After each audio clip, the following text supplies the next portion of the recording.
Welcome to another edition of Kentucky Farm Bureau's Candid Conversation. I'm Tim Thornberry, editor of the Kentucky Farm Bureau News.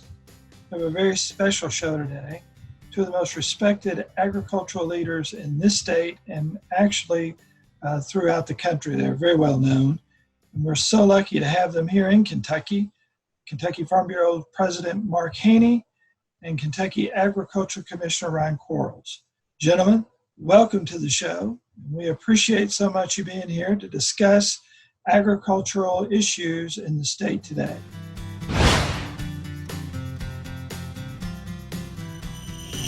Okay, we are having a candid conversation today between Kentucky Department of Agriculture and President of Kentucky Farm Bureau Mark Haney. As you can obviously see, we're socially distancing each other. I'm at the office in Frankfort. And so we're going to have a candid conversation today in a way that hasn't been done before, but in a way that Kentucky's getting used to as we shelter at home during COVID-19. How are you doing today, Mark? I'm fine, Commissioner, and I appreciate the opportunity to visit a little bit. I am working from my home office, just like many others are right now. This is, I think, week 3 maybe that we've actually been working this way, and it's surprisingly working well for us at Kentucky Farm Bureau. We're beginning to get along and with making advancement on things, and we're really pleased. We're having to cancel a lot of activities, of course, that we would have certainly had in the hopper to be doing right now, but we're making things go. I think that kind of reflects the resiliency of agriculture is number one for organizations like yours and mine. We have no choice but to keep the doors open, even if they're shut physically. And that's something we've done at the Department of Agriculture. About 90% of our staff is either working at home or working different types of schedule than what they're used to, but we're still getting things done. But one of the first things that we did working together was making sure that agriculture was exempt from a lot of these executive orders. I know that on the national level, early on, the Trump administration classified agriculture as essential, critical industry across America. And here in Kentucky, of course, we farmers aren't going to wait to plant their crops. And so they're out in the field. And that's one thing I think that we've had some success with is reminding people not only are we essential to our economy, but people have to eat. And that's one thing that I think Farm Bureau, Department of Ag did pretty well early on. Well, you're exactly right. We're up against the calendar, really, in farming. We have become we've always known we are an essential part of the food economy. But now I think America is really stepping up and noticing that and know that farming has to go on, agriculture has to go on and keep the food chain, the supply and the food chain moving forward. Early on, I think our leaders, both nationally and our state leaders as well, really, they didn't know exactly how to respond. They really didn't, and they were taking extra precaution, which I think was a perfect way to guide this country. Yet at the same time, we had to be smart about the way that we're going to continue our jobs. We have really adopted some safety, really, in the way we're farming, the way we're operating in farm supply stores. They tell me that they're as busy now as they have ever been, trying to keep up, but they're doing it in a way that really reflects what we're being asked to do on social distancing. So we are being able to be successful, keeping people safe, yet really going to work and getting some things done. One of the things that's really kind of really hit home with me in the last few weeks is the amount of off-farm income that comes into Kentucky farm families. So as those folks are either off from work or working from home or actually doing something different, it just reminds us how much part-time farmers really give to this industry. Yeah, It's amazing much. Yeah, I certainly would agree that that when you get to stay at home with your family, it reminds you exactly where the income's coming from. And of course, in Kentucky, we have so much variety right now.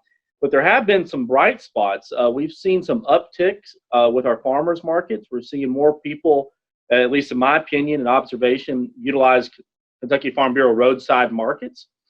We've seen some people sign up for CSAs as well. And if anything, I think that people have a greater appreciation for agriculture, especially when they walked into that grocery store in the first couple of weeks of stay-at-home orders. And for the first time, perhaps in their lives, they saw items that usually are never out of stock, not just out of stock, but not in stock for a week or so. And that doesn't really reflect the food supply system. The food supply system is very strong in America, very strong in Kentucky. It just showed you that people's buying habits changed. And for the first time, some people may have said, oh, food doesn't magically show up at a grocery store. It comes from family farms. And we're trying to use this as an opportunity to try to educate people, but also encourage them to support their local restaurants. We have new Kentucky Proud items in our grocery stores as of this week. And so people may have a greater appreciation given something they may have taken for granted for these past few years. Exactly. And we have been blessed as a nation to be able to go to the grocery store and see the variety of products on the shelf in our nation's food supply centers. You can take any commodity and you can buy it in a dozen formulations and packaging, and it's such a variety of food that we offer. Yet at the same time, people are now beginning to experience going back to cooking. Yeah. I see people talking about it all the time. I've said I haven't really cooked in years, but now I found out, hey, I'm kind of enjoying this, and my family's eating very, very well right now. So that's one of the benefits of if there is such a benefit of being home for this period of time. Families are getting closer. They're probably eating better, maybe eating too much like I am, but they are eating better. That's been one of the conversations. It's fit versus fat. There's a lot of folks enjoying cooking, and I hope that there's some long-term effects out of this, that people buy local, support the roadside markets, and who knows, you might inspire somebody to put a garden in the back. As farmers, we've been socially distancing all of our lives, and so it's been somewhat of a refreshing moment to see our industry thrive and rise to the challenge during a global pandemic. But that doesn't mean the policy making hadn't stopped. It's been a really successful session for Farm Bureau and Kentucky Department of Agriculture. I know that Farm Bureau really pushed for the access for rural broadband internet. That's an issue that's not going away, and as hundreds of thousands of kids are learning at home right now, it only re-emphasizes the need for us to have internet in rural Kentucky. And for those working at home, it's an absolute necessity. And so I think that this might actually bring connectivity to the forefront in a way that it may not have been before the pandemic. Oh, I think you're exactly right about that. The business that we're going to be moving forward in is going to be different than what we've done in the past. We're learning things in this time that we probably already knew, but now it's going to become socially acceptable to move forward in. One of the things we at Farm Bureau is trying to focus on relative to the CARES Act that Congress put in place was this what's called the Paycheck Protection Plan, the PPP as we know it. Agriculture is small business. Agriculture and farms qualify for this money. There has been a little bit of a miscommunication between some lending institutions thinking that that farmers or farm businesses might not qualify because it is backed by SBA, Small Business Administration, and in the past, they did not really work with agriculture. They just weren't designed to supply agriculture loans. Now they are backing this. So we're trying to get the word out to folks, try to get the word out to banks and lending institutions to make sure they understand agriculture is a part of this. And this is a program that we need to be able to participate in, and we need to get the word out to all of our members that not only are sometimes part-time farmers, but they also have maybe a small business on the side besides their farming operation. So this is a way that the federal government, the way I view it, is put in place for small businesses to participate. So we need to encourage them to be able to do that, including farm. I would completely agree. And there may have been a little confusion up front, but one thing that we've learned about during crisis management is that communication is just so key, and making sure we're all on the same page. That's another collaboration that both Kentucky Farm Bureau and the Kentucky Department of Ag has done, I think, pretty well as we experience the effects of COVID, is making sure that we communicate to our farm base exactly what programs are eligible for. Even though there might be changes at the federal level, there's a lot of unpacking to do. And we're very fortunate that a stimulus package was passed that really had some areas carved out for agriculture. At this point, at the beginning of April, we don't exactly know how that's going to be administered, but that's something that we're already chiming in on. I know that Zippy Duvall and your committee has sent a letter to Secretary Sonny Perdue. We're on conference calls with the Secretary almost every other day right now, ranging from animal health to supply systems, but also this stimulus package. And so as we learn more, whether it's the SBA, whether it's perhaps some help for not for all industries in Kentucky, I think it's key that we keep that communication going very strong right now. And another thing that I think that this is really brought to light in the past few weeks is the fact that it's Kentucky family farms are really the backbone of rural Kentucky. And as people drive around, hopefully they're sheltering at home. It's usually a time where people might see a planter out in the field, but they don't exactly know what's going on.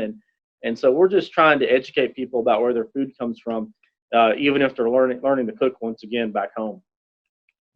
Well, that's and I appreciate the department taking a lead in that. And I also appreciate the fact that Commissioner, you and your department are putting out a lot of information based on everything from best management practices for rural markets, farm markets, farmers markets, all the UPIC operations, things that are going to be coming online here pretty quickly. They need to be able to participate, and they need to be able to move those crops that they've worked so hard to do. But the consumers they're ready to purchase. They're ready to buy good, wholesome food. There is pent-up demand for good food right now, so we have to do that safely. We have to use a lot of common sense and maybe do some things that we haven't done in the past, and view that a little differently. But I think people are looking forward to doing that. But you all are taking the lead in that, along with Farm Bureau, and I appreciate the work that you're doing in that. Well, we appreciate that, and I'm just going to throw out a couple websites just real quickly that the viewers at home can check out for the latest information. Number one, anything COVID related in agriculture, we have a dedicated webpage. It's kyagr.com/COVID-19. There you can find guidance, whether it be for farmers markets, UPIC operations, our livestock markets, which, by the way, are so important to keep open right now. We also have a website that points out where our restaurants that support Kentucky Proud are located, and that's kyproud.com/takeout. We're trying to get Kentuckians to support local agriculture during this and keep our restaurants open for business. So hopefully when that day does come and we can reopen the economy, as many Kentuckians as possible can return to their jobs. I think the last topic here is what Farm Bureau has done to help support the Hunger Initiative. You know, last year we had a clay shooting contest. We raised well over $100 and almost $120,000 in just one day. And that shows you the strength of Kentucky Farm Bureau. As you can imagine, the demand is higher than ever for Kentuckians to be able to pick up some food that may be temporarily unemployed right now. And Farm Bureau has been so generous with not only their time, but resources with helping those less fortunate. And that's something I just want to say a personal thank you to you and your organization from the county level up for what you're doing right now. And as we combat COVID-19, the need is stronger now than ever.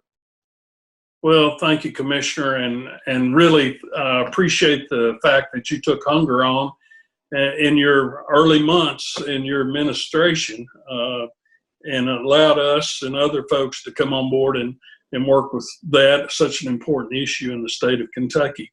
We're going to actually work a little faster than we did last year. We really waited till the fall to be able to get some promotion going, be able to get some funding going for those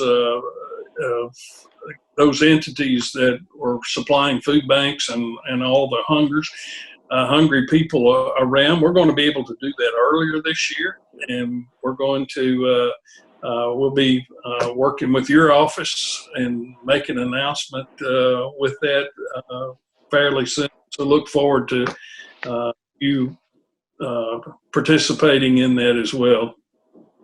You know, in conclusion here, we've talked about keeping agriculture open for business. We've talked about the opportunity to teach people about our industry a little bit. But I'll be honest with you, I think the best is yet to come. And it's always important to have hope during trying times like this. But there are Kentucky agribusinesses right now that have FDA trials for medical treatments that are grown in greenhouses by Kentucky farmers. And, you know, a few years ago, remember a Kentucky agribusiness helped an Ebola vaccine with growing Kentucky tobacco plants.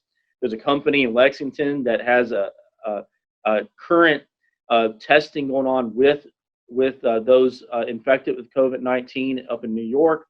And so I think that this isn't not just a production opportunity, but it's also an opportunity to talk about the technology that Kentucky agriculture has to offer. And I just want to say that we may not be able to see each other in person as much as usual, but the strength of Kentucky agriculture is as strong as it ever has been.